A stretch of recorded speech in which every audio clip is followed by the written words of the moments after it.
지금부터 서청원 국회의원의 새누리당 당대표 출마를 위한 출마 선언문 낭독 및 기자회견이 있겠습니다.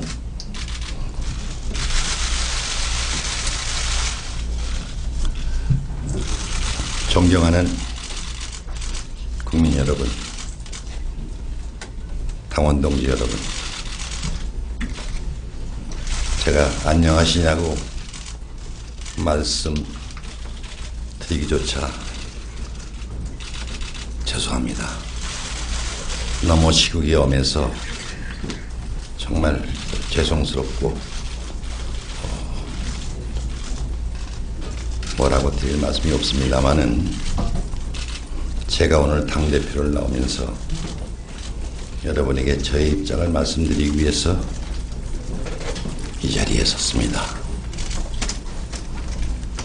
저는 정치인으로 살아온 30년 이상의 삶 중에 의리와 신뢰를 저버린 적이 없습니다.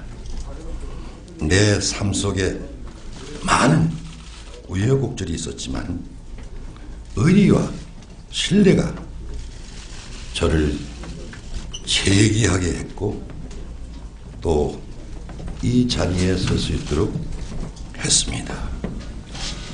무신불립이란 공자의 말씀이 있습니다.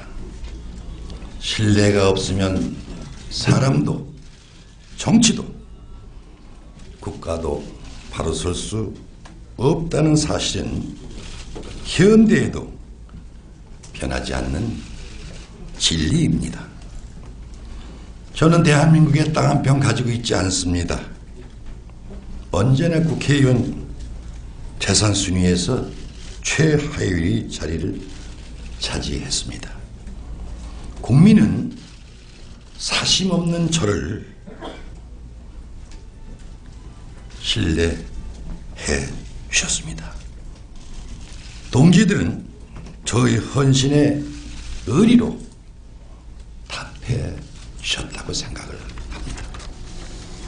당원 동지 여러분, 국민 여러분, 위기의 대한민국에서 정치는 필요하고 있습니다. 여야는 반목과 대결의 시간을 지금도 보내고 있습니다. 무기력한 집권 여당은 통합과 조정의 기능을 발휘하지 못하고 있습니다. 세월호 참사 이후 허약한 우리 정치의 맨 얼굴이 국민 앞에 고스란히 드러나고 있습니다. 저는 정말 많은 범민의 시간을 보냈습니다. 그러나 가만히 있을 수만은 없었습니다. 이미 10여 년 전 대표직을 경험했던 제가 새삼 몸과 마음을 추스리고 그 책무를 자임하려 합니다. 국민의 뜻을 받아 국정을 주도하고 무한 책임을 지는 책임 정당의 책임 대표가 되고자 합니다. 저는 스스로 거름이 되어 꽃을 피우고 열매를 맺을 수 있도록 최선을 다하겠다는 말씀을 드립니다. 저희 마지막 정치 인생을 당원과 국민께 그리고 대한민국의 미래에 아낌없이 헌신하려고 합니다. 지난주 저는 정치 혁신을 위한 국민 대토론을 개최했습니다. 많은 분들이 조언을 들었습니다. 청와대에 말 한마디 못하는 집권당이라고 지적하셨습니다. 국회의원의 자율성을 지켜달라고 말씀하셨습니다. 전당대회를 정쟁의 장으로 만들지 말고 비전을 가지고 국가 미래를 설계하는 공론의 장으로 만들라고 하셨습니다. 개혁의 성공을 위해 그 절차와 방법에 천착하라고 하셨습니다. 또 야당의 원로인 한 분은 2인 삼각처럼 야당과 함께 하라고도 하셨습니다. 지난 대선에서 저에게 백의 종군을 권유한 분이 이제 족쇄를 풀어주겠다, 이렇게 엄중한 국가적 이익과 정치적 혼란 속에서 정치인으로 책임을 다하라고도 하셨습니다. 네, 알겠습니다. 그렇게 하도록 굳은 마음을 다지고 이 자리에 섰다는 말씀을 드립니다. 존경하는 국민 여러분께, 또 당원 여러분께 보고드립니다. 집권당 새누리당의 책임대표가 되겠습니다. 당과 국회가 주도하는 국가 대개조의 견인차가 되겠습니다. 그래서 정권 창출의 희망을 꽃피우고 통일 대한민국의 초석을 다지겠습니다. 청와대와 수평적 긴장관계 속에 당이 정부를 이끌어가는 새로운 국정운영의 모범을 만들어 내겠습니다. 국가 비전의 대의를 통해 새누리당을 혁신하겠습니다. 여야의 상생적 경쟁 관계를 확립해 국민에게 봉사하는 국회상을 정립하겠습니다. 제가 추구하는 혁신은 사적 이익을 위한 정치투쟁이 아닙니다. 분열과 갈등을 통한 반사이익도 아니었습니다.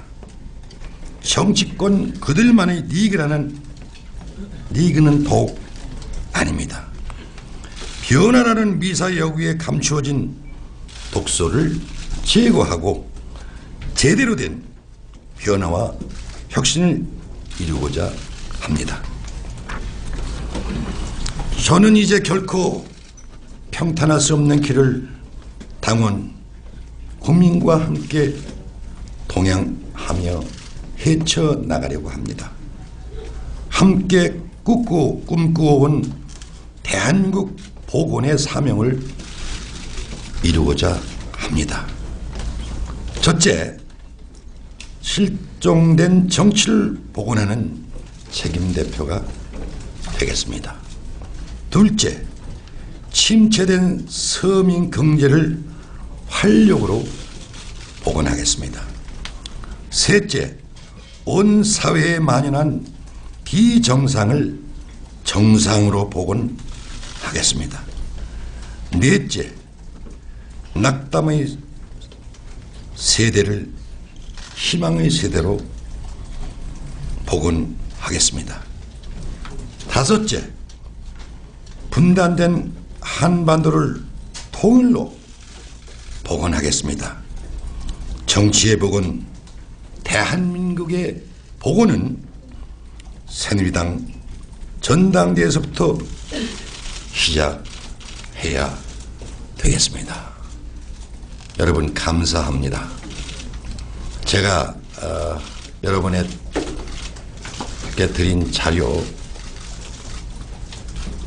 있습니다만은 조금 길어서 제 중요한 팩트만 말씀드리고 나머지는 좀 참고해 주시고 질문을 받도록 그렇게 하겠습니다.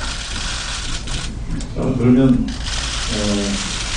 코로나 상황과 관련해서 질문이 있으신 여러분께서는 말씀해 주시기 바랍니다. 어디신가요? 가만히 있으면 조금 볼펜 좀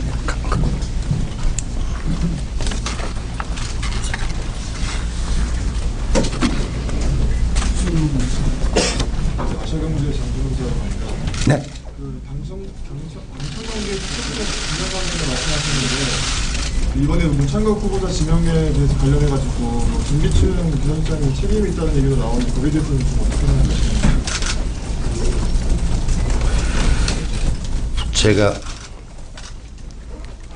어저께 조금 말씀을 드렸습니다마는 지금 인사에 관련해서 총책임자는 인사위원회 총책임자는 비서실장으로 되어 있는 것으로 알고 있습니다. 근데 검증은 비서실장이 하는 건 아니지 않습니까? 근데 잘못되면 전부 비서실장 그리고 그 다음에 대통령으로 옮겨가기 때문에 이거는 제가 경험을 그동안 해오면서 또 이번 문창극 후보 전에 또 다른 총리 후보를 보면서 이거는 이렇게 되면은 이거 굉장히 국정에 어려움이 있을 것 같아. 이거를 반면교사로 삼아서 비서실장과 대통령에게 직격탄이 날아가는 이런 인사 시스템은 조금 한번 외국의 사례가 어떤 것인지 이런 것들을 봐서 조금 바뀌어지고 그런 정치적 부담을 덜어야 되지 않나 하는 생각을 갖습니다. 이번에 뭐 근본적으로 책임이 어떻게 책임을 이건 안 한다는 그거는 나중에 좀 더 말씀드릴 기회가 있으면 오늘 그 정도로 말씀드리겠습니다. 오늘 출마 선언과 관련한 당대표 경선과 관련된 건 나중에 주시고 나머지 부분은 제가 비공식으로 말씀드리도록 하겠습니다. 오늘 출마 선언과 관련해서 질문해 주시면 감사하겠습니다. 그럼 다른 데 빠져요. 이거 안 써주시고 그러니까. 유민환이라고 하는데요. 사실상 거의 마지막 출마 선언이 돼서 박범계 이제 나오는 걸로 보이는데 다른 기존 후보들과 비교해서 본인만의 강점, 본인이 왜 당대표가 되어야 하는 건 다른 후보들과 비교해서요. 글쎄 뭐 제가 다른 후보들하고 비교할 필요는 없고요. 제가 여기서도 말씀드린 것처럼 제가 실선을 통해서 정치하는 과정에 많은 경험을 했기 때문에 저의 또 잘못도 많고 반성도 하고 억울한 점도 있지만 이런 걸 다 그대로 해서 이제는 마지막으로 제가 경험한 것을 쏟아서 당 혁신하고 미래로 견인하고 제가 밑거름이 되는 것이 다선 의원의 도리가 아닌가라고 생각을 합니다. 자, 또 다른 질문 한결에 서범이 예, 한국 사람입니다. 오늘 합동 연설에 관련해서 이인재 그리고 홍문종 그 다른 이제 후보자들과 함께 그 합동 연설회를 좀 늘리자 이런 취지로 그 성명을 내는 걸로 알고 있는데요. 다른 뭐 김무성, 김영우, 김상민 이런 분들과도 이야기를 해봤는데 이분들과만 내게 된 건지 아니면 처음부터 이분들하고만 한 건지 에다가 이 합동연설회를 꼭 늘려야 하는 이유에 대해서 좀 말씀해 주세요. 글쎄 저는 뭐 20만의 당원과 책임당원과 당원이 선거를 하는데 최소한도 권역별로는 한 번씩 해야 되는 것이 공당이 당원에 대한 예의가 아닌가. 직접 얘기를 들어봐야죠. 직접 얘기를 들어봐야 될 거 아닙니까? 왜 유세를 합니까? 그래 그런 거는 조금 뭐 좀 아쉽다. 직접 만나서 후보자들 정견은 어떤 것이고 생김은 어떻게 생겼고 저 양반 말은 어떤 것이고 저 양반 질성이 있는가 이런 것을 당원들이 알아야 될 거 아닙니까? 그런 부분은 나는 뭐 당에서 결정한 것이기 때문에 별로 바람직하지 않은데 당에서 뭐 결정하면 또 그런 우리 요구에 대해서 그 협의를 하면 뭐 어떻든 당에 따야 되겠지만 이 대한민국에 이거 이렇게 넓은 데에 두 군데 하면 어떻게 하겠다는 것은 이유를 알 수 없습니다. 그러나 그런 얘기를 통해서 다시 결정해주면 좋고 안 하면 안 한 대로 승복할 수밖에 없는데 여러분도 생각해 보세요. 외국에도 마찬가지고 그런 거 안 하는 경우 있습니까? 또 누가 처음에 답변을 안 해주셔서 왜 홍문종 그리고 이인재 글쎄 그거는 뭐 우리 그 양반들이 요구한 사람들이 했으니 했겠죠. 다른 사람 안 하면 안 하는 거고 그런 거죠. 그게 뭐 대단한 건 아니지 않습니까? 그걸 실무적으로 말씀드리면요. 연락을 다 했는데 답변이 아직 안 와서 시간이 없어서 3명만 대표로 질문했다고 보시면 됩니다. 자, 우리 머니투데이 김태현 기자님. 전당대 후보 검증 필요하다는 말씀하셨는데요. 특히 어떤 부분을 집중적으로 검증해야 된다고? 글쎄요, 후보자들이 과거에 어떤 공개 못한 정보가 있는가 아닌가 이런 것들 전부 자료를 통해서 당원들에게 알릴 필요가 있고 당원들이 판단하도록 하기 위한 그런 시스템이 있어야 되지 않겠느냐 하는 그런 생각에서 우리 공직자 선거법에도 전부 정가 공개하고 그러는데 그런 게 있다면 다 후보자에게 선관위에서 그런 걸 공개하는 것이 마땅하다. 당원들에게 그것도 예의다라는 생각에서 그렇게 말씀을 드린 겁니다. 저 다음 질문. 매일경제. 안녕하세요. 매일경제 조희영 기자입니다. 일단 공천 관련해서 지금 대표가 되시는 다음 2016년 공천을 하시게 되는데 총선 공천하겠는데 공천권을 앞으로 어떻게 하게 되실 건지 다른 후보들 내려놓겠다 이런 식으로 얘기를 하셨는데 그 부분에 대해서 어떻게 하실 건지랑 조금 다른 질문이긴 한데요. 문창극 지금 후보자가 문제가 되고 있는 후임 총리도 좀 고민을 해야 되는 게 아니냐. 왜냐면 우리 대표님께서 좀 자진 사퇴를 어떻게 보면 종용하신 건데 그러면 다음 수도 생각해야 하지 않겠냐는 얘기가 나오는데 이에 대해서 어떻게 생각하시는지 간단하게만. 후자 부분은 제가 말씀드릴 부분이 아니라 이해해 주시고요. 전반에 말씀하신 전반이 뭐라고 말씀하셨죠? 공천권 관련. 공천권 관련. 그건 이미 우리 새누리당이 오픈 프라이머리가 지방선거부터 정착이 됐고요. 그거는 변경될 수 없는 확고한 사항이기 때문에 앞으로 이번 7월 30일 재보선이라든가 그다음에 20대라든가 그거는 바뀔 수 없는 당원 단계에 규정되어 있기 때문에 그건 그대로 가야지. 그러다간 당 자체 어려움을 겪지요. 그건 확고부동합니다. 근데 이상하게 의원들이 그런 부분에 굉장히 민감하신 것 같은데 물론 저는 그 피해자의 가장 한 사람입니다. 내가 친박연대를 왜 만들었습니까? 여러분 잘 아시다시피 그래서 피해자이기 때문에 그런 부분에 대해서는 제가 당대표가 되면 절대 누구도 염려할 필요는 없다. 그렇게 생각합니다. 네, 다음 질문.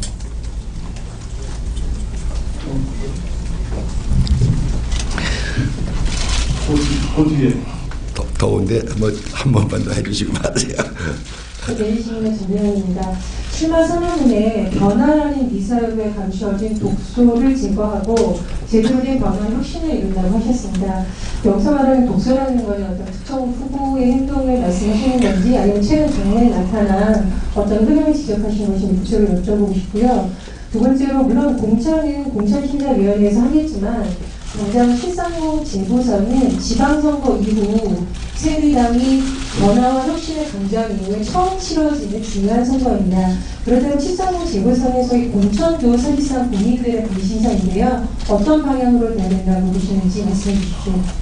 글쎄 제가 지금 솔직히 공천 관계고 신경 쓸 틈이 없습니다.